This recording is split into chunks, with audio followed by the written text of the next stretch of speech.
Welcome into the Pirate Preview here on the Sports Objective. I'm Dave Richmond, along with Kyle from LaGrange Barber. How are you, man? What's going on, man? Just trying to get over the sinus infection. How's everything going in your world? Good. I'm glad that I hate to say I'm glad that you have a sinus infection, but I'm glad that everything we know what the outcome will be for that. That you're playing injured, and I appreciate all your help even through difficult times. I know you've been feeling really bad and still playing injured. So thank you, sir, for pushing your way through. You're feeling not 100%. Yep, no problem.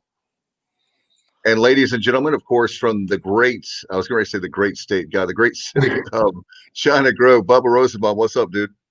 Not a whole lot, guys. I'm looking forward to talking some Pirate football as they'll be traveling to Philadelphia this weekend to take on Temple. And tonight, looking forward to watching the American matchup between Tulane and Tulsa.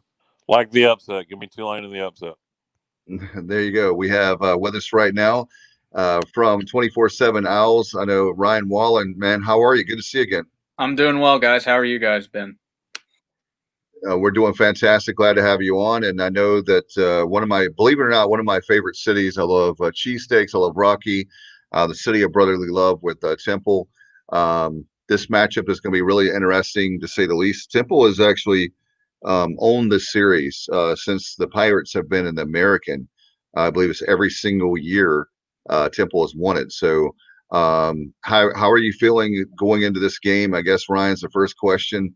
Right out of the gate, how do you feel about the Owls' chances against the Pirates? Well, if this would have been at the beginning of the season, I would have felt a lot better than what I do now.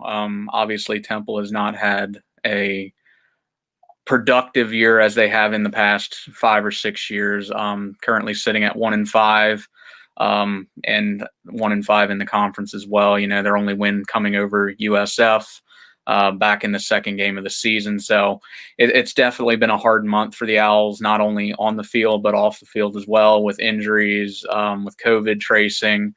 They're now on their 4th string quarterback. So it's definitely been a rough month. I was honestly surprised when I saw the line open as Temple as favored in this game.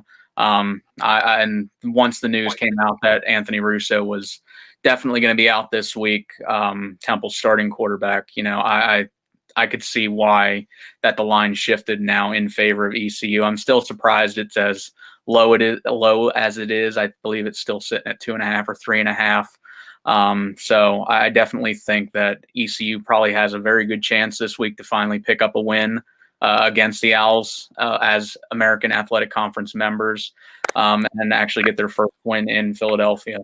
Talk about who's starting that quarterback for the Owls. You're down to your 4th string guy. Tell us about him. Yep. So the quarterback that will take the field Saturday for Temple will be true freshman Matt Duncan, who is from Summerville, South Carolina. So he's down from your guys' neck of the woods. He is, like I said, a true freshman. I guarantee you back in April of this year, there was no way he thought he was going to be playing this year. Heading into camp, he was one of 7 quarterbacks Temple had in camp. And now here he sits now as the starting quarterback for the Owls, probably this weekend. If I had to guess, I would say probably next week too, because at this point, I don't see a reason in starting Anthony Russo in the final game of the year, unless you're just trying to build maybe some momentum heading into next year. Because, like I said, with the 1-5 record, you don't have a lot to play for. But back to Duncan now. He is a true freshman. He holds the passing record at Ashley Ridge High School, which is his alma mater down in Summerville, South Carolina. Threw for over 6,800 yards there, completed over 56% of his passes, holds the school record in yardage and touchdowns, which I believe he had 40 passing touchdowns in his career, though, over the course of 3 seasons as the starter. He actually took over for his older brother, Stephen Duncan, who was a quarterback up until last year at Western Kentucky, and now is at Tarleton State as a grad transfer. So obviously good genes in the family as far as being Division I quarterbacks. Obviously we have not seen a whole lot of Matt Duncan because we're not allowed to go watch practices and all. The only thing that we saw was the little game action that he did get against UCF last week. He only threw 2 passes and was sacked twice, so we didn't really get to see him throw the ball a lot. So it's going to be new for a lot of us, but I know Mike Houston had some positive things to say about Duncan, because he had actually recruited the elder Duncan while he was at James Madison. So he's familiar with the family. Duncan's a lefty, so that always presents a challenge. He has that running ability as a dual threat quarterback, similar to like Holton Ahlers. But so there's always that. Mike Houston definitely said that he thinks that Temple will have an extended game plan that they had planned for now, using this week to build up. So last week they obviously probably didn't show their hand too much with him because, again, fourth string quarterback. I don't think many teams are expecting them to be playing 4 quarterbacks in a year. So we'll see what we can do this weekend with Duncan at quarterback under center, filling in for Anthony Russo. Obviously, the other 2 quarterbacks also had gotten hurt. So Russo, initially, if you guys hadn't followed, he suffered a shoulder injury in the Memphis game a couple weeks back, finished that game out, has been out since. He sat out the Tulane game and the SMU game, was set to come back this past weekend against UCF. Then Monday comes, that of game week, he goes into COVID protocol. I'm not sure if he was the one that contracted or if it was just a contact tracing issue. So obviously we just don't know what happened there. But he is out until this coming Monday, not allowed to participate in team activities. And then Trad Beatty had taken over for him as the starter, and Real Mitchell had seen split snaps. So Beatty ended up getting hurt in the SMU game right towards the end of the first half. He looked like he took like an elbow to the head. So we assume probably a concussion, but not sure on that. And then Real Mitchell had started against UCF last week, ended up suffering a injury early in that game, was able to finish that game out. But Coach Carey said now he is shut down for the rest of the year as well. So Duncan's really the only option unless Russo comes back, and we'll see what he can do. And Now, Ryan, with Ryan Duncan, by the way, being Somerville, that's the Charleston area. So that's really cool. And one thing I was going to mention is I know Kyle's going to talk about is the very fact that every time we have a this string quarterback, next thing you know, they're going to throw for 10,000 yards and 500 yards, and they're going to throw for 4 or 5 touchdowns. Because we don't know much about the quarterback, but we'll see what happens on Saturday high noon. Yeah. Whenever you're playing a 4th string quarterback or a 3rd string quarterback, the most important thing is your offensive line. How's the O-line looking for Temple? Because that's got to be the game plan from Blake Harrell and Mike Houston, is to heat him up. Yeah, so the O-line has been up and down this year. I think ever since that Navy game the first week of the season, which I thought they played extremely well in, actually. I've seen a lot of regression and very inconsistent play from the O-line. They've been banged up as well. They're down to starting a couple redshirt freshmen now on the line due to injuries. So they've been banged up. Again, young guys playing a lot. So you have the give and the take there. Obviously, it's good that there's young guys getting experience who presumably step into these roles left by these grad transfers or seniors next year if those players don't decide to come back with the free year of eligibility. But it also is bad because, you have young guys playing who haven't actually seen a lot of game action, so they're getting used to playing against some of these top tier defensive linemen and defenses in the American. So definitely going to be a challenge, especially this week. I know ECU's defense necessarily isn't great, but it's not bad either. Obviously, these players are all D1 caliber players. And then especially next week against Cincinnati, against a top 10 defense in the nation, that's going to be a big challenge as well. Ryan, I know on Monday, Coach Rod Carey's press conference, he was asked by Martin Narducci, from the Philadelphia Inquirer in terms of just the impact that COVID has had on the Temple roster. The Owls only took, I think, like 45 guys to UCF. And so let's go to that audio right now from Monday's press conference. I was wondering, did you only take 45 players to UCF? Was that correct? We took 45 scholarship players to UCF. I think we traveled another 16. I got to go back and look at the exact travel roster, Mark, but it was 45 scholarship players. Were you ever at a point where it was close to not being able to play? Because that's pretty close to the vest work with that. Yeah, my opinion has been for the last 3 weeks that we've been at that critical mass. People that make those decisions have not been in agreement with me.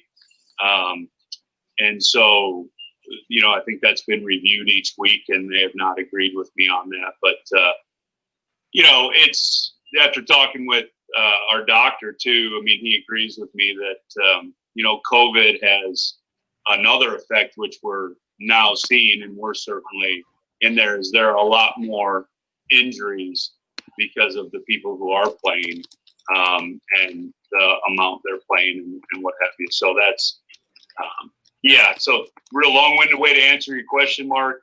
I think we've been a critical mass for 3 weeks, but powers that be have not agreed. Well, Rod, you've always said it's great to play. You want to play and everything, but is there any part of it that it's not good to play when you don't have a full team and you're going up against these teams that are they're really talented? Is there any negative to that? Yeah, there is. There's obvious losing sucks, right? I mean, that's a negative in and of itself. But when the safety becomes in question, which in my opinion has been over the last 3 weeks, I think that's when, it becomes a negative to play. And like I say, the powers that be have not agreed with me. And so I'm not in the decision-making role when it comes to that. And there are other people that are. All right. That's the head coach there, Rod Carey. And by the way, I want to thank Rich Sugg, who was not the SID there at Temple. That was nice enough to let us participate, Bubba and I, on Monday with the press conference. And Ryan, one other note, guys, I want to mention is that the 45, they went ahead and clarified that there's actually 61 players. However, there's 45 that have no kinds of injuries whatsoever. So it's not like there's only 45 players that don't have COVID.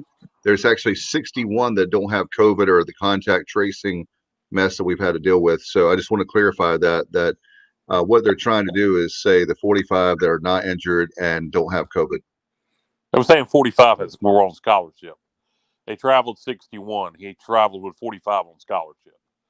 Right, but no, he was saying that there's 61, but that they have some sort of injury that they don't want to try to play them, is what he was saying. They had that in the press conference on one of the gentlemen right after the somebody dealing with Temple. I don't know if it's in the athletic department clarified that for us at the press conference. But yeah, anyway. it was Vinny James who had actually clarified that. So they traveled 45 scholarship players, and then they brought another 16 players with the team. So they only traveled a total of 61.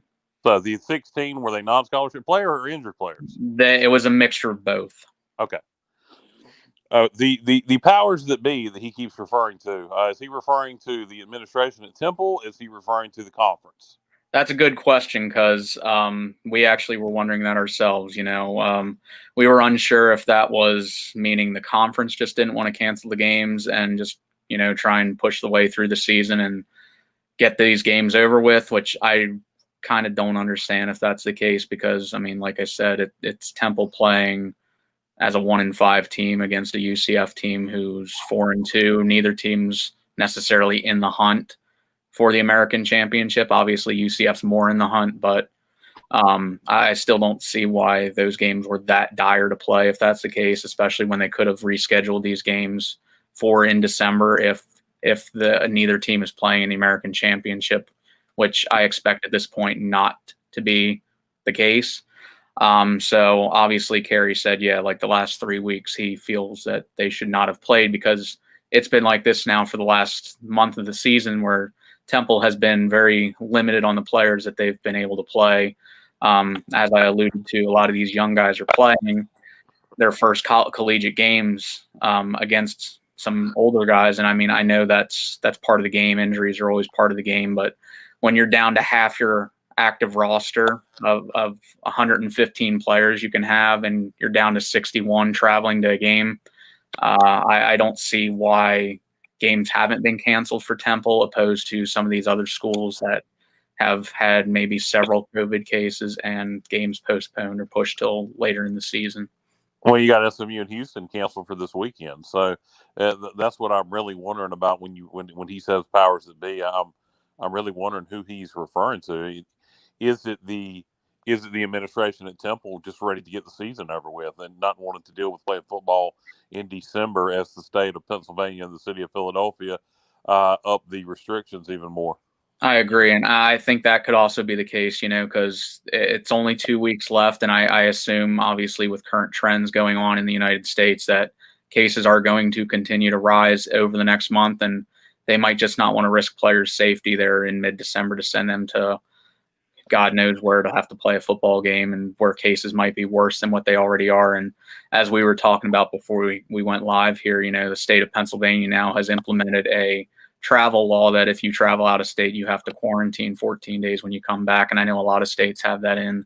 So luckily right now, Temple's only 2 games left are at home. So these players don't have to travel out of state right now. So that could also be the reason why, that they're staying home in Pennsylvania, and they didn't have to worry about going on the road again to a Texas or to an Orlando, Florida, or to New Orleans. Yes, for quarantine or have a COVID test within 72 hours of arriving in Pennsylvania. That brings me into another question.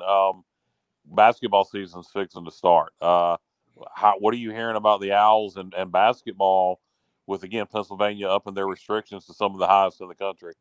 So actually, my site editor just had been on the media availability with head coach Aaron McKee today, and Aaron McKee released information that Temple's actually only had 6 full-on practice sessions since they've been allowed to start practicing. Good.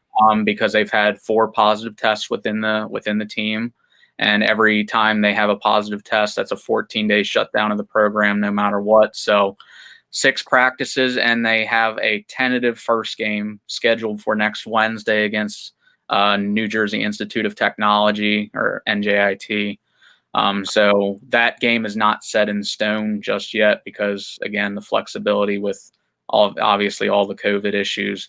Other than that, their tentative first game would be against Virginia Tech up at Mohegan Sun Arena in Connecticut in a couple of weeks in a tournament up there. So definitely not looking good right now as far as how we expect the team to be able to play. I mean, having 6 practices and having some of these players out, and having 2 players not have their eligibility waivers granted yet. I mean, obviously they can practice, but just that uncertainty of how many players are actually going to have this year right now, definitely going to be interesting to see what happens in the next 2 weeks with basketball.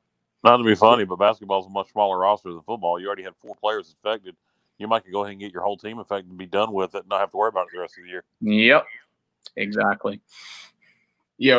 Guys, along these lines, we met with East Carolina head coach Mike Houston on Thursday afternoon. Typically it's at 6 o'clock after practice, but the practice schedule had been adjusted. So we talked to coach a little after 3, and he was asked about the restrictions there in the city of Philadelphia. And he had this to say. He said, "We've adjusted where we're staying. We're not going to be staying in Philadelphia.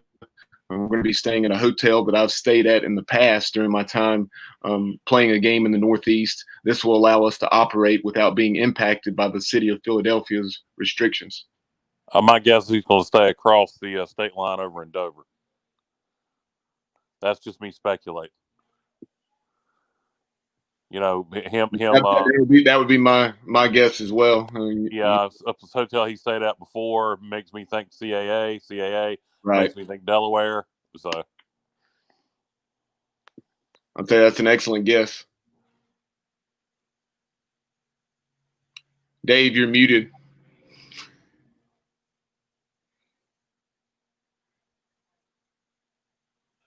Dave likes it that way. He's just going to stay muted. He has nothing else he wants to say. He's unmuted himself about 3 times. There, finally. I was trying to mute it all. Yeah, it's frustrating. It was like frozen there for a second. Anyway, nothing like a live show. Ryan, as far as the Owls are concerned, what do you think the mood is like for the team? I know it's been very difficult this season, and everybody's one thing I will say across the board for all fan bases and people, period, with 2020, everybody needs to take a deep breath and relax and realize that this has been a really rough year. And our good friend, colleague, he played for Pat Dye in the 70s, wide receiver Terry Gallagher, always talks about this is like a 2020, like a long spring practice for this year. Yeah, for sure. And, I think up until this past week, you could see the mood had kind of gotten to some of the Temple players. They've just looked like they didn't have a lot of fight in the games, I guess you could say. I wouldn't say they gave up, but once they went down and dealing with adversity, it was just like, oh, here we go again. Here we go again. It's just repeating itself. And obviously it doesn't help when you have your senior quarterback not playing. It doesn't help when you have your running back leave the team a couple weeks ago because he had gotten suspended for an unknown reason. Doesn't help when you see all these injuries mounting up, and you're still being told, if what Rod Carey is saying is true, you're still being told you have to play football right now, despite everything that's going on and despite your roster being completely depleted. So it definitely has been a struggle. I think against UCF, you saw that fight come back a little bit, and especially in the defense. I think they played one of the best games they had all year. Giving up 38 points might not look like that, but they actually, after going down 21-0 at one point, I believe it was, UCF's next 20 plays, they only allowed 57 yards, which is pretty remarkable considering how powerful of an offense UCF has and averaging over 620 some yards game. Obviously, the second half, they were able to hold them, I guess, to 17 points or 10 points. I forget the number exactly, but that's pretty good considering you're down to your third string linebackers and your backup corners, and there's a true freshman starting at safety and a true freshman starting at linebacker, and the only real position group that hasn't been affected that much is the D-line. So I hope to see that fight obviously can't come back this week, and Temple bounce back against ECU, who I think it's still a winnable game.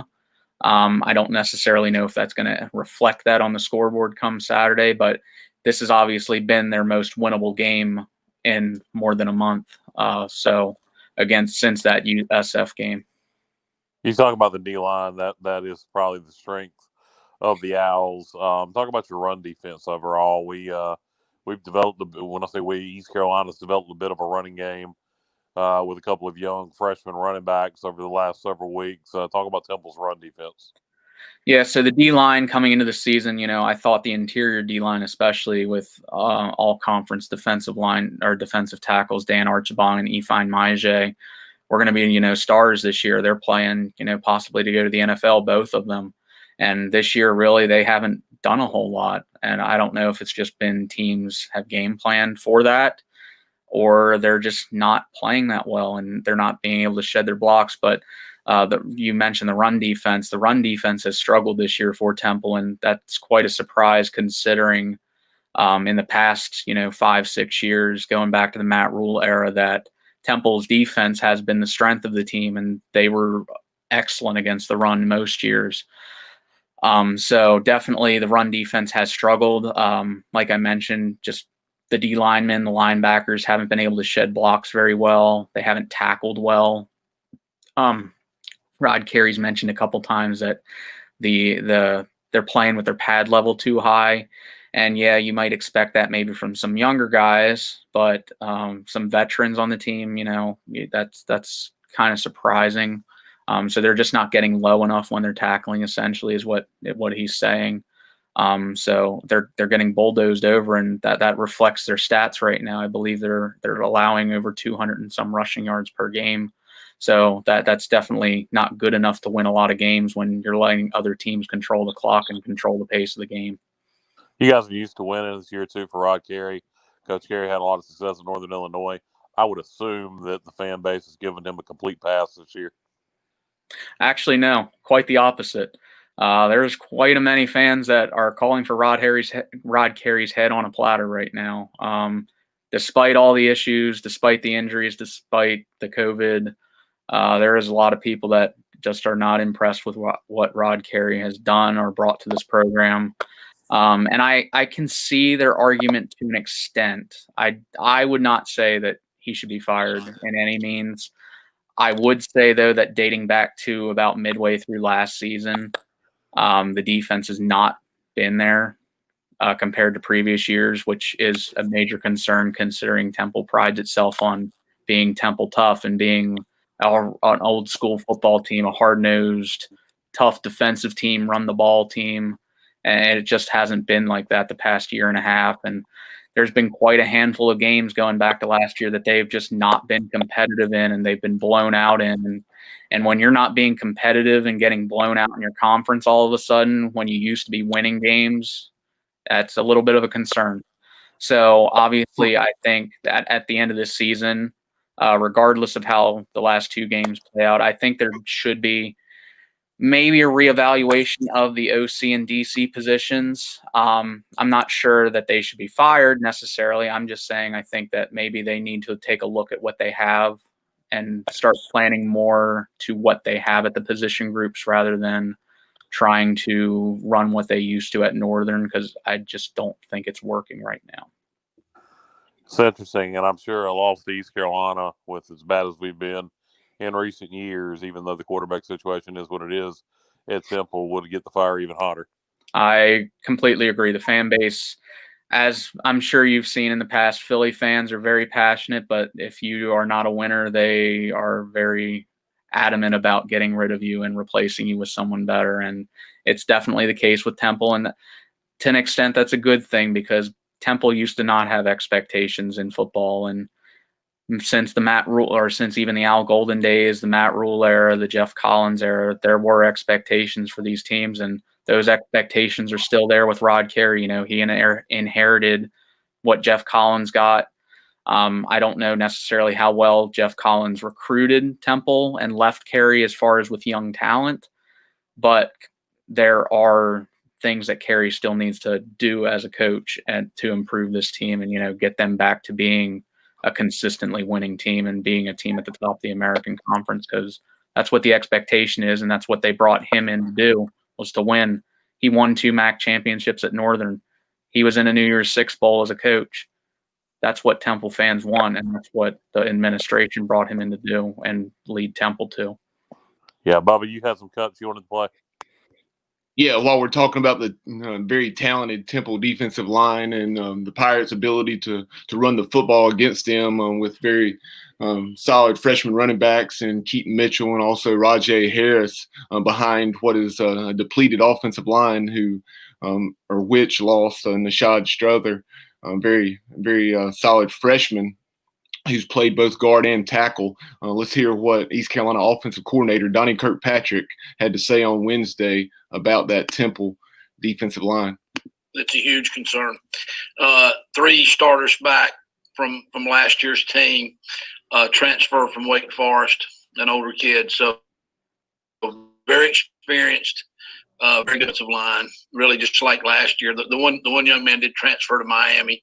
He's tearing it up down there too. So we're lucky he's not there. But then the other guys are just so good. They're so good inside, big, heavy guys, quick. And so I don't care what line you had, you'd be concerned about this defensive line. They've had some injuries. They've had some guys out past. I don't know what the situation is this week, but I think all the defensive line are back. And so we have been banged up. And, that's just football, though. That's just nothing you can do about that. And the next man up, and we'll have a huge challenge this week up front, because that's how you win. You win up front. When we play good up front, we have a chance to win the game. When you don't, it's hard. Donnie Kirkpatrick there, the offensive coordinator on Temple's talented defensive line. And Ryan, certainly one of the Achilles heels of East Carolina has been the offensive line. When you look at the chemistry that you have to have for the line, these guys really haven't played together that much. Then you have inexperience. You don't have the chemistry, and then the injuries have been. I mean, it is what it is. Like you can't, no excuses. But there's the various factors of why the line hasn't been good this year, or certainly I think the consistent would definitely be the word. Yeah, and I guess this would be the matchup Temple probably has an advantage in, considering all the injuries and depletion, and pending any results from COVID testing this week that we might not know about until game day. Like Donnie said, that this is the veteran group, and this is actually the group that's probably been the healthiest all year for Temple, is the D tackles and the defensive ends. Like he mentioned, he referred to Archibong and Maije, and I believe the third D tackle he was referring to was Chris Banks, who had a really nice game last week against UCF, who's a backup, and I assume will end up filling the role for Archibong if he decides to go pro this year. So they are all very big guys, very athletic guys, guys who played both sides of the ball at one point in high school and now have found their niche at the D tackle position, and they do have quick hands. And with a depleted O-line, it's got to be an advantage for Temple to actually see that and, be like, okay, maybe this is a chance that we can have to get some penetration, can get some momentum going, to take some pressure off the backers, for these younger backers having to, come up and support the run defense, and actually allow them to play their position and, drop into coverage if necessary and all. So definitely going to be a interesting matchup to see. I hope to see Temple's D line actually step up this week and, maybe take some pressure off the younger guys in the back seven, in the secondary and the linebacking core. So there is talent there. It's just whether, they're again able to shed blocks and, get to the quarterback. On the other side of the ball, how's Temple's running game looking? Yeah, so the running game actually surprisingly has been pretty solid the last 2 weeks, ever since it was announced that Raymond Davis had left the program, and later came out that he was suspended and decided to leave the program. He actually picked up an offer from Vanderbilt today, so looks like he might be going Power 5, I guess, depending on where he ends up via the transfer portal. We'll see. Originally, the reason was given that he wanted to be closer to home, but we later found out that that wasn't the case. So Tavon Ruley has taken it over. Redshirt senior, former walk-on, has stepped up in the role of the starting running back, and he's a good player. He's not as quick. He doesn't have the cuts that Ray Davis did. If you guys remember him from last year, Ray Davis was a very shifty back. He had very good footwork, excellent footwork. He had excellent speed once he got into the open field. But, you can't dwell in the past. You have to move on. Obviously, the transfer portal is a part of the game now. So he had that option to leave. That's what he chose to do. So you have to move on without him. So Ruley, I think, has done a nice job. He's a hard runner. He's a bigger back that, can bulldoze you, but he still has pretty decent speed. I think he ran for 90 yards last week against UCF. He had a touchdown the week before against SMU. So he's filled in pretty nicely. They haven't used him necessarily a whole lot because when you're down trailing big in games, you're not going to run the ball a whole lot, but he did get over 20 touches last week. So I expect him to get about the same this week. Temple will use some other backs to complement him. They've used Edward Sadie, who's a redshirt freshman out of the Philadelphia area. They'll use Onassis Neely, who scored a touchdown late in the game last week against UCF. So all very talented guys, but very also unproven guys. So again, I can't really speak a whole lot on those guys because we haven't really seen them yet. Neely was tore his ACL last year, so we did not see him in practice at all heading up to last week's game. So when his first 3 touches last week were his first times we saw him. Sadie has played mostly on special teams, so we hadn't seen him actually carry the ball until last week. So definitely some new guys in there, like I alluded to with other positions as well, but so far so good. Hopefully that continues, and hopefully obviously next year that means these guys are going to be able to contribute a lot more. Guys, I know we've already touched on the quarterback situation, but Blake Harrell, East Carolina's defensive coordinator, addressed it and how he's going about defending true freshman Matt Duncan and preparing for the unknown at the quarterback position. And let's go to that right now. But yeah, so you've kind of had a little bit of a carousel there, quarterback, unfortunately for them and their shoes, I guess. Started the season off with Russo, went to number 11 Trad Beatty, and then last week Mitchell started the game. So you've had three different quarterbacks starting. Supposedly all three of those guys are out, and they're looking to Matt Duncan, the freshman from South Carolina. You kind of analyze him and the limited number of snaps he is taken this season. You go back and watch high school film, analyze his strengths and weaknesses, and then kind of who does he compare to that's played, in the recent ball games for him? Is he more like Mitchell, more like Russo, that sort of thing? Kind of find, plays that they may kind of cater to him and for his strengths and his abilities.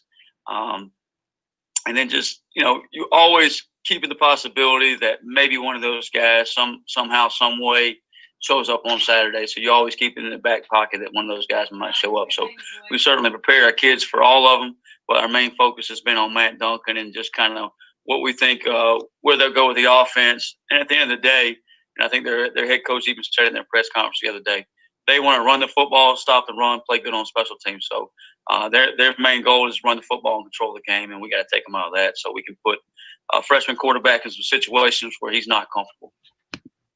That's defensive coordinator Blake Harrell talking about the quarterback situation, as we talked about at the beginning of earlier in the show. Fourth quarterback this season, and I know, Bubba, you had another cut you wanted to play. Yeah, we talked about the running back position, how talented Temple is there, and even despite some of the things that have gone on this year. How about the wide receivers? Blake Harrell was talking about how I think at least three of those guys are, quote, Temple tough, that being that they're wearing single digit numbers to be identified as Temple tough. And let's go to that here right now.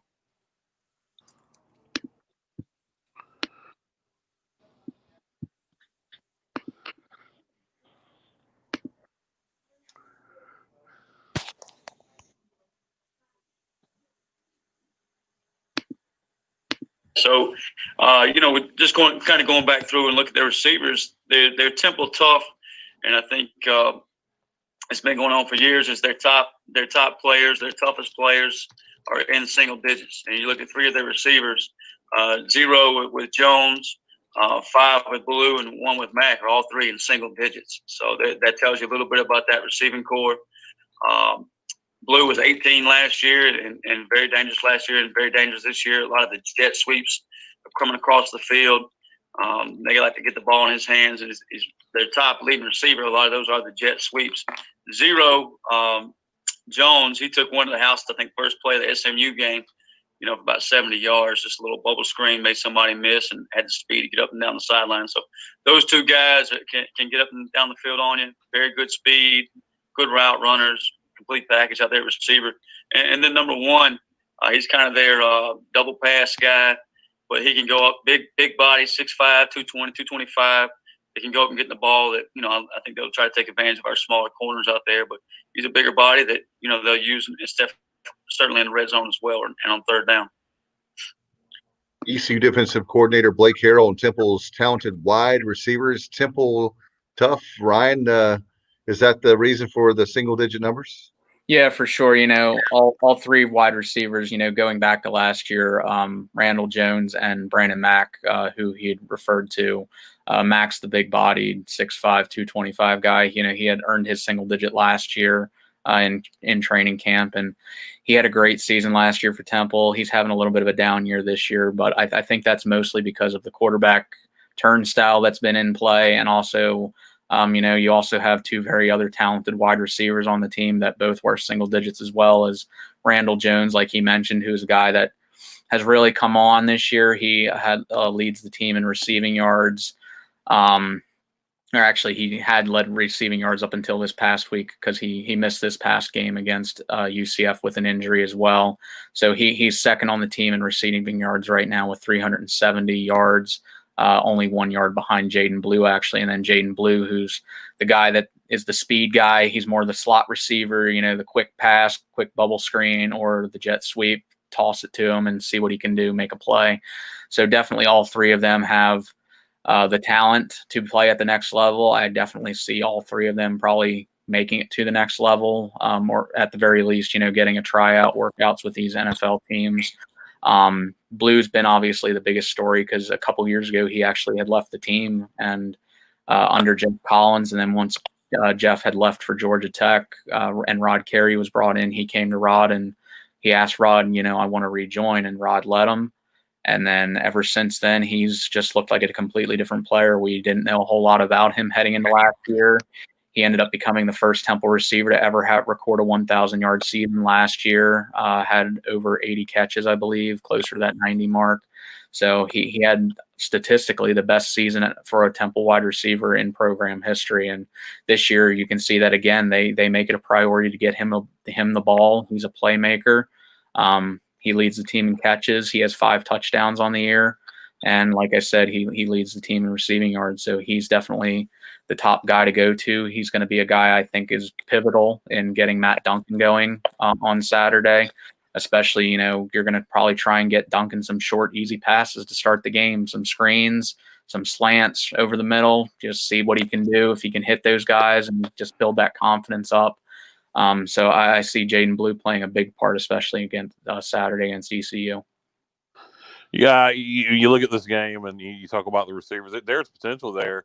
Who knows? You play your true freshman quarterback and he comes out and just has a career day. Well, any day would be a career day. I guess it's his first start, but you know what I mean. Yeah. With your top receiver back, and you've been able to run the ball. But what I kind of expect to see from these two football teams this Saturday is a lot of running the football. And team, I expect an old school football game, which you don't see too much anymore. I'm looking at a 24-21 type game. Yeah, I definitely agree with you on that. I think it's going to be mostly Temple trying to run the balls, try and get stuff going in the run game, establish that, gets these younger guys some more reps, build some more confidence with the O-line, having to play some of these younger guys along the O-line as well, taking that pressure off of Matt Duncan, making his first career start, and then opening it up maybe with some play action passes. I don't know, like you said, how many deep shots are going to be. This is definitely not going to be a SMU UCF game where we're scoring 60, 70 points in a game and it's just going to be a shootout. I think this is going to be a more even balanced game, a running game, a low scorer. I see this as being two teams that are very evenly matched statistically on papers, both of which have had some ups and downs this year. Both teams have had some unfortunate things happen to them as far as results of games and injuries. So I agree with that. I could see this ended up being a very low scoring game, but I think ECU still walks away at the end of the day with a win, probably, I would say a little more than that 3-point spread that it currently is, but I'd still put my money on ECU right now. Well, I hope you're right. I'm going to tell you something. And I don't care COVID or not, no matter what the situation is, asterisk or not, with the luck we've had against Temple, we'll take it and celebrate it. That, and also, I guess, the luck you've had against some of these other opponents, like you ain't kidding, Tulsa. Yeah, the Tulsa game, that which was definitely one that the conference probably swayed the officiating crew on. You think somebody did for some reason? It was obvious. Yeah, I mean, the sad thing is, Ryan, there's still a chance with East Carolina. We were talking about this. So you let's say that you win the Temple game, you have a shot at SMU, and there's talk of adding a game coming up in December. So you have 3 more games left. It looks like most likely to be a FCS opponent, one that you would think that you would schedule because you want to win or a better chance at a winnable game. So if you win those 3, hypothetically speaking, you'd be 4-6, knowing that you won that Tulsa game and you'd be 5-5. Now, obviously, 500. Yep. Yeah, and that's a top 25 win too now, because Tulsa has obviously with a loss to ECU, they wouldn't be a top 25, but I mean, you look back on it, you beat a top 25 team. So for sure that's a momentum building win. And obviously something that ECU needs after the last couple years under Scotty Montgomery. And, you know, they're Mike Houston's trying to build a program down there and restore it to what Ruffin McNeil had it at. And I definitely like to see the Pirates do well. Like I told some of the other ECU guys that I've talked to, you know, I always have respected the ECU program. They do it right. They have a very cool logo, cool colors and all. And, you know, I always like to see them do well. And obviously it's good for the conference. The more teams that do well, the more respect the conference gets. And hopefully that ends up leading to more chances at teams getting into the playoff or the New Year's Six. And obviously I think Cincinnati has a shot this year if they go undefeated, and hopefully they earn their way in. I think they should have a shot because that defense is just one of the best I've ever seen. Hey, Ryan, by the way, you can actually merge with if you love East Carolina that much, you can your buddy Steven Igo and our good friend with Hoist the Colors. I'm sure he would work with you. Of course. Yep, I have an interview coming out on our site tomorrow with Steven previewing the game, so definitely be ready to post that tomorrow then. And guys, speaking of Tulsa, number 25 Tulsa and Tulane are scoreless with 41 seconds left in the first half. Zach Smith left the ball game with an injury, and so scoreless there. If you took under 55.5, you're looking good. Man, I knew I should have put some money on that one.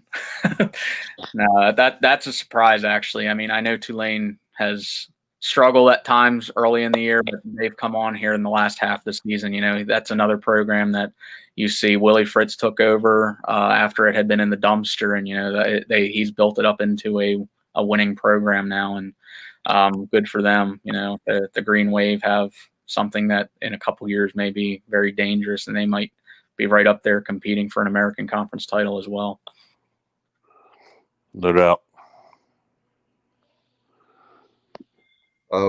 Ryan, so you think you'll put your money on East Carolina? Are they going to allow you back? Will they put restrictions on you in Philadelphia? They're going to let you back at Temple now, knowing, I mean, Philly fans are brutal, man. I mean, you have booing Santa Claus. You have I think they still have the magistrate underneath the stadium there. Was it Lincoln Financial Field? Yeah.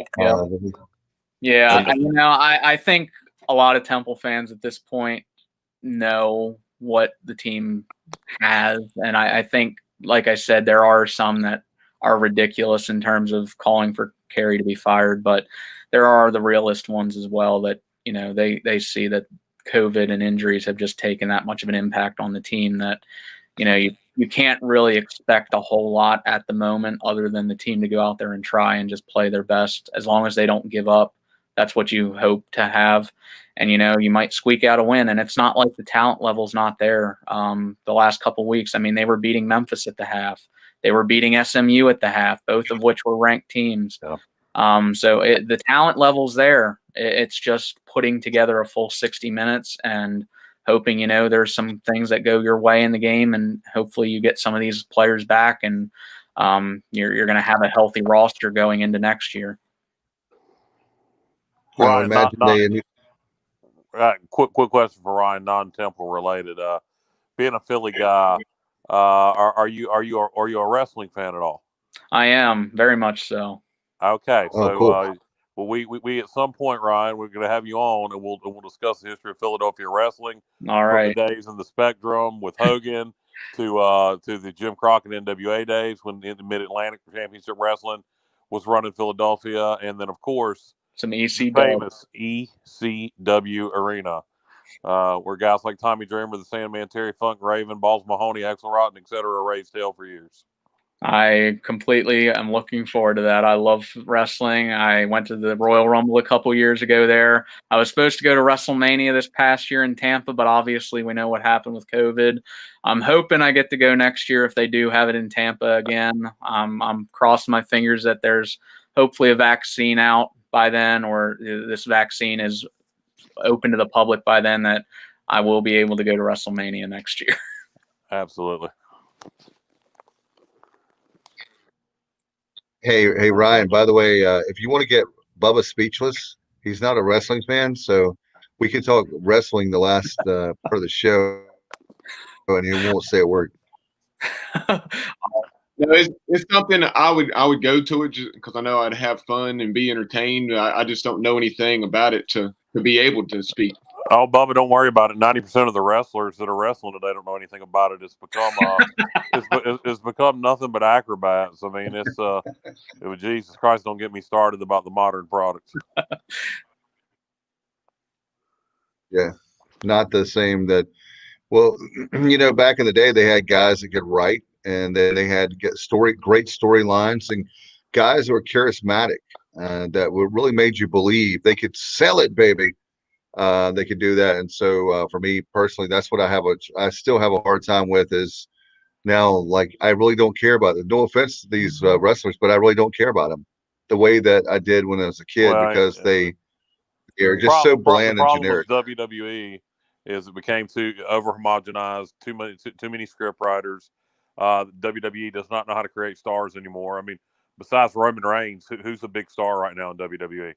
I mean, I'd make the argument the Fiend they've done pretty well with, and I like what they've done there. But you like that gimmick? See, I loved his original gimmick. I loved his original gimmick when he was come in as a cult leader with the family out of the swamps of Florida. To me, that was cool. This Fiend crap, it's just too gimmicky. It ain't for me. No, I actually like it. I like the whole childhood TV show character opposed to this evil demonic looking character that they have. I think it's pretty entertaining. That's just me. But other than that, I think quite the opposite, that Roman they had kept so boring over the years up until his most recent run now. I think he's turning into that now star that they really needed him to be. I think the heel turn for him should have came a long time ago. So I'm glad to see that actually working out right now. Well, when the Shield first broke up, they should have kept Roman as a heel then. Yeah, I agree. Making him babyface. Yeah, I agree. Trivia question for you: the Fiend Bray Wyatt, who's his father? It is Mike Rotunda. Mike Rotunda or Erwin R. Shyster, depending on your preference. Yep. And who was your favorite wrestler? My favorite wrestler growing up is The Undertaker. I mean, he's the man still. I'm obviously looking forward to Survivor Series this week. I know Undertaker's not the wrestler he used to be, but I thought the cinematic match at WrestleMania was excellent with AJ Styles. I'm looking forward to seeing maybe if they end up doing a Fiend versus Taker thing at WrestleMania this year, if they end up doing a cinematic with that, just maybe like a passing of the torch sort of thing, or whatever else they're going to do with Undertaker. But, he deserves that proper send-off. And, I thought possibly that WrestleMania match against Styles would have been the great send-off. Obviously, they're having his tribute to 30 years of his debut at Survivor Series this Sunday. So I'm looking forward to seeing what they do with that. But yeah, he was my man. I always loved the character. Loved, just that dark figure, but he was always a face, Yeah, and it'll be interesting to see. Taker, at least when I was growing up, he was a face. Yeah, Taker did make his debut at Survivor Series, so it'll be interesting to see if he wraps his career up at Survivor Series. I personally would like to see Taker wrap his career up with fans. So I agree. If it's at WrestleMania this year or SummerSlam, whenever we can have fans back in an arena, that's when he should have his final match. Yes, and he deserves that send off.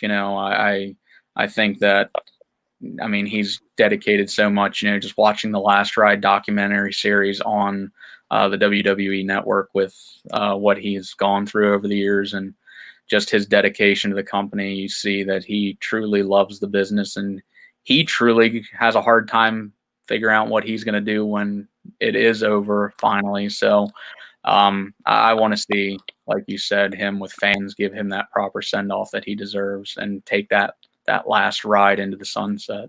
No doubt. We'll have to have you on for a prolonged wrestling show. We've done a couple of wrestling shows over the year. We had a ECW veteran and North Carolina native and a friend of mine, the enforcer, C.W. Anderson, on for an episode. And we had a writer, legendary writer, who's covered wrestling out of Charleston for around 30 years, wrote several books.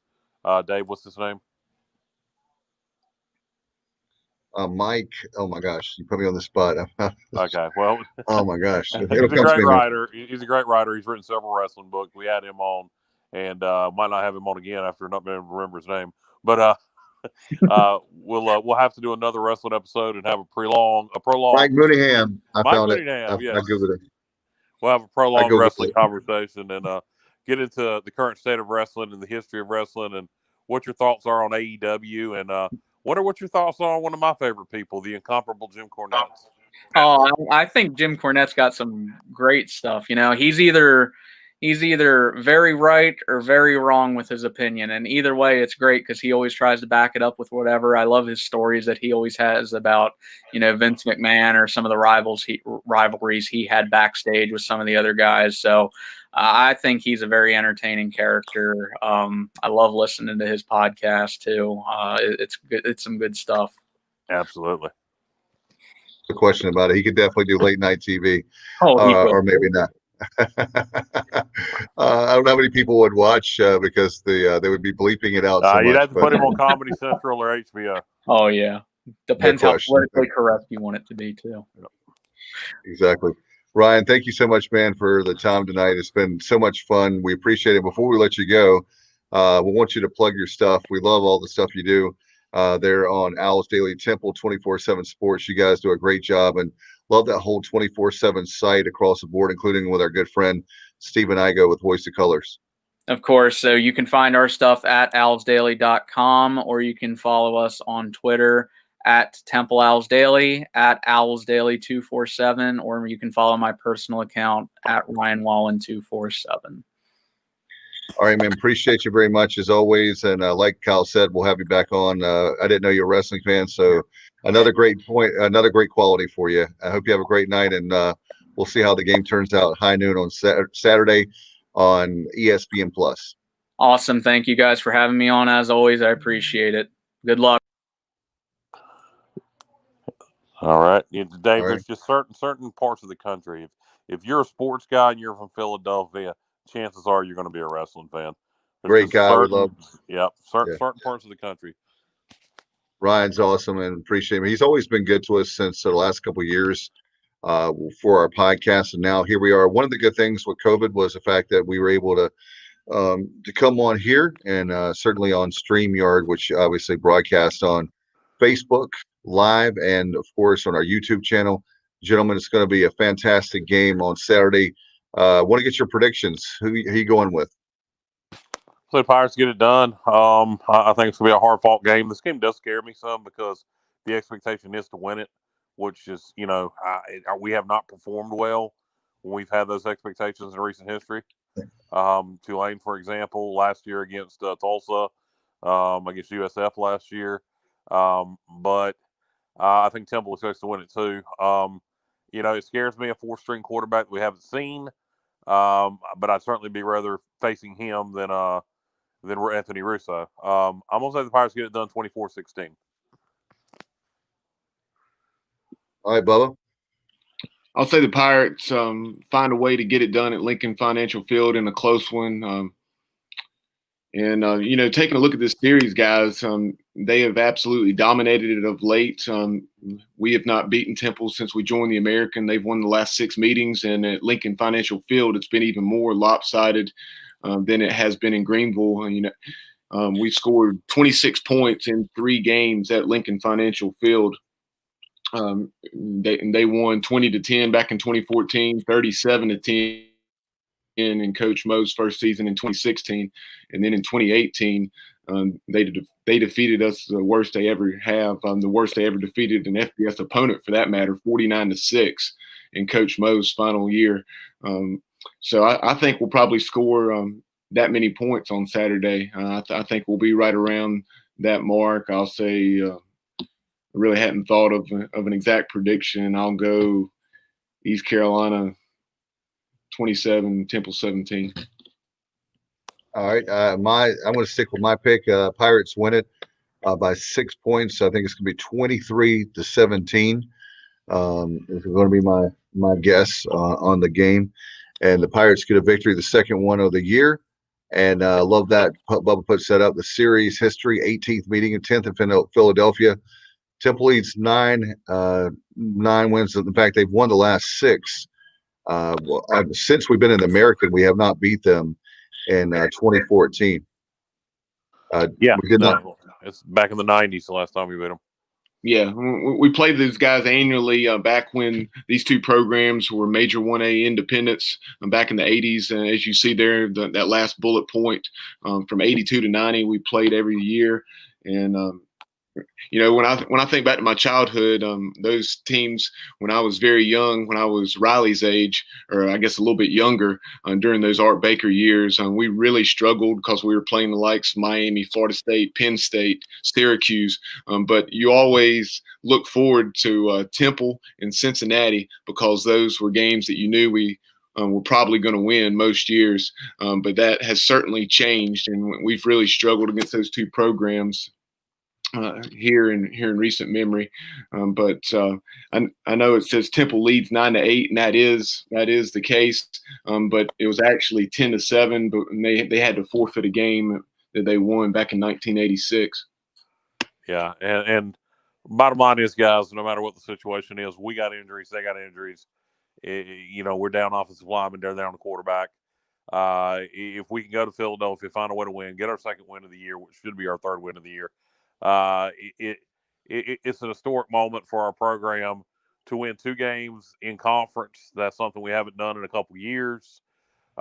Beating somebody not named UConn, going to Philadelphia and getting a win. And 2 road wins too, guys. 2 road wins, exactly. We got to get it done first. And, it's a shame, again, that Tulsa game's kind of haunting you. But we need to take care of business. And like I said, I think we're closer than what people think. And hopefully this weekend we can take a major step forward and see what we can do Thanksgiving weekend against SMU. But this is one we really need to get. We desperately need to win this game. And guys, fans are so fickle. It's funny how they don't understand that we've been so close in so many games. You look at the Navy game, we talked about, we won the Tulsa game. I don't care what anybody says. So that's 2 right there. And then if you somehow win on Saturday, then they're going, they'll all of a sudden go, oh, Mike Houston. I'm like, dude, stop. We were there all along. I don't think we're far off. I think that certainly the offensive line, in fact, we're hearing, right, guys, that the next couple of cycles, as far as recruiting, the offensive line is going to be, my understanding, the number 1 priority. So, and it should always be right up there. And another thing too is that with trying to build the program, things have been so low for so long. The offensive line, of course, is going to be something that's going to take time to build the offensive and defensive line. Yeah, obviously your lines are always toughest to build, particularly at the Group of 5 level. Your ready-made Division I offensive linemen don't come to East Carolina, so you got to develop them, and we got to do a good job of that. And we got to go do a good job recruiting, but the guys we have now need to step up. They got a tough task against a good D-line this weekend. Give Holton a chance to throw it because Temple secondary is suspect. And hopefully we can have a big day from the running backs. And, I don't think 30 points is necessary to win this game. But if we can get to 30, I think we'd have a real good shot at winning the game. Cal, is this the game where they're going to break out? Holton has a big game. I think that was against Tulsa, and unfortunately, it just didn't show up in the win-loss column. But maybe so. It'd be a good week to do it. I don't think it's necessary. I think we can win this game scoring in the 20s potentially. But if you can break out and have a big game, you're probably looking at a blowout win. Something else to keep a close eye on, and we talked about Temple's talented wide receivers and how they have some guys with some size against our smaller cornerbacks and just DBs in general, for that matter. That's something. Yep, with an inexperienced quarterback, he can throw a jump ball. Coach Houston said he's very accurate. So if he just throws an accurate ball and gives those talented wide receivers an opportunity to out jump our DBs, keep an eye on that. God, don't even talk about that, Bubba. Now you done got me thinking bad. I wish you hadn't brought that up. Hey, Kyle, we're going to win the game. We're going to win the game. You get those jump ball situations. You got a kid who can throw the ball deep, and you got tall receivers, and you can just throw 50-50 balls. That can be a nightmare because there's nothing you can do. You man the guy up, and if you keep getting beat, you keep getting beat. Yeah, I think if we have the running, we always talk about that, the running game. Yeah, the running game where you can control the clock. That's one of the things that with a lot of passes would not do. And then be creative on with the wide receivers, move the wide receivers around, get a lot of those guys involved. And one of the things that you That'll see is help with the jump balls. What's that? Nothing. Well, yeah, the very fact that like if you go to CJ so much, then there's other people open, and Blake Prohl seems to be coming along. Josiah Hatfield, Desai, I think is somebody that we need to get involved more. He's been hurt, but I think he's somebody that we could have a good game. What do you think, Bubba?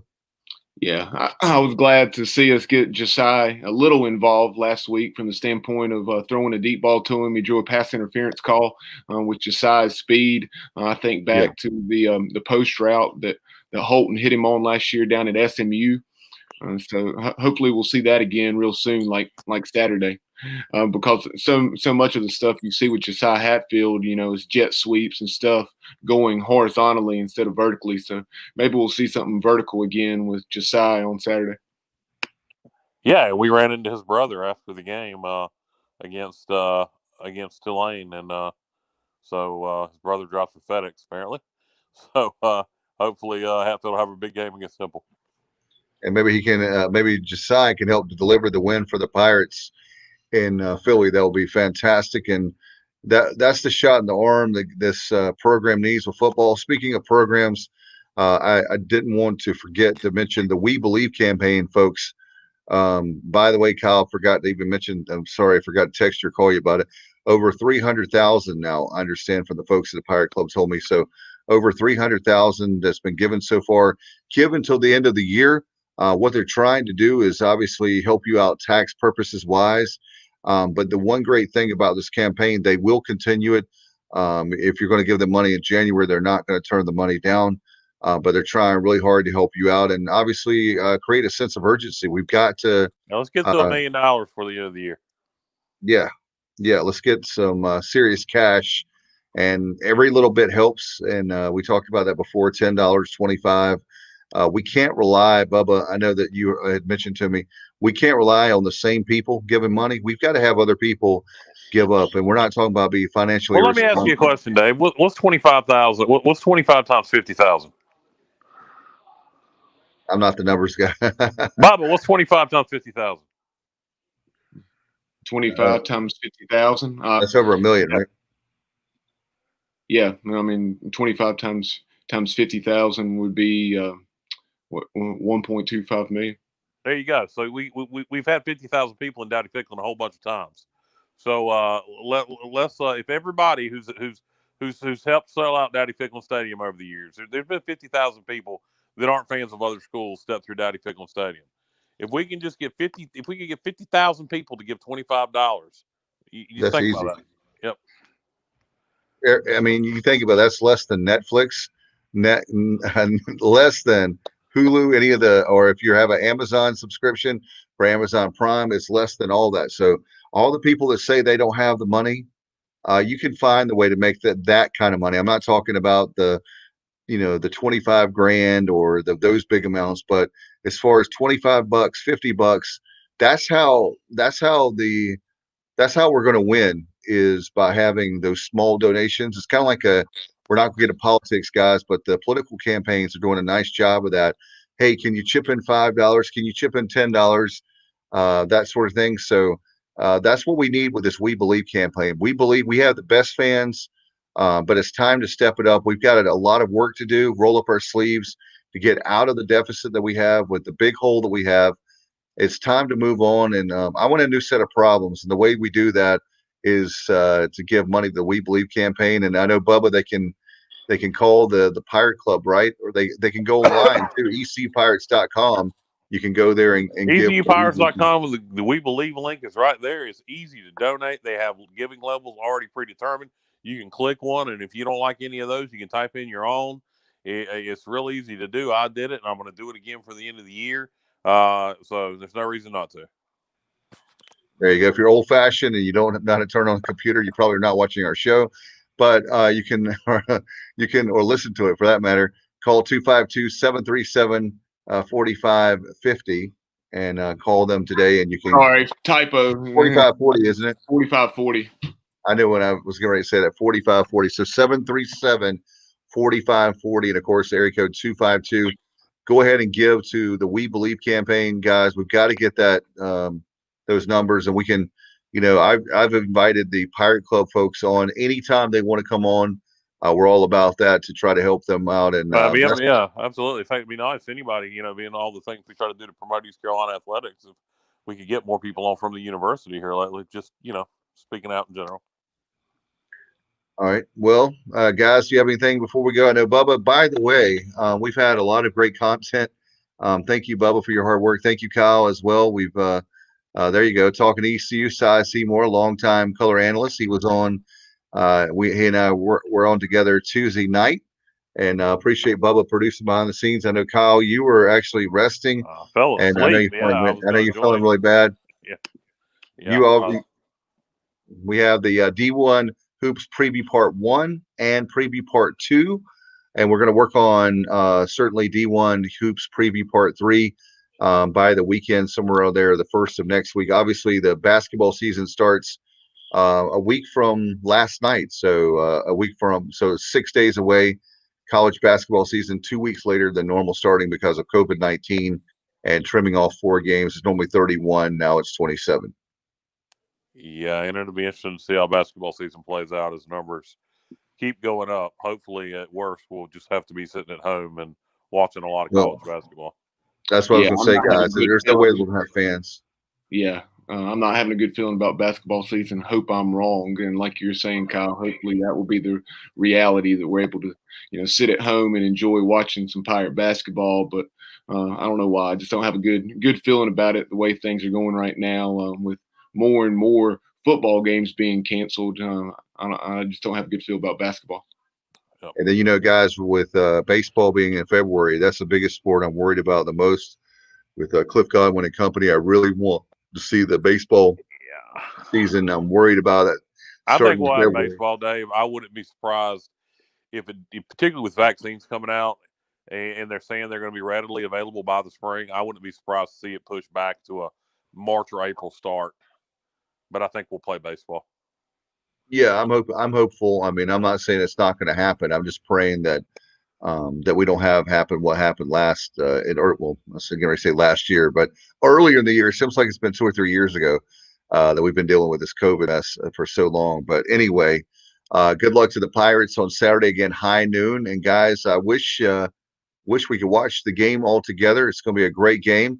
We'll have, of course, the Pirate playback, and we'll get the Mike Houston press conference for you after the game. And obviously, you can chime in anytime you want after the game. And hopefully, we can get a whole bunch of Pirate fans to come on the show, and we can be talking about a big win, the first time ever with Philly. Certainly in recent times, too. It's been 6 times in a row for Temple. We're due to beat them, so hopefully we can. We don't want to make it 7 in a row against the Pirates. All right, so appreciate Ryan Wallen and Bubba Rosenbaum and Kyle from LaGrange Barber. I'm Dave Richmond. You've been watching the Pirate Preview and listening to the Pirate Preview right here on the Sports Objective. Good night, everybody, and as always, go Pirates.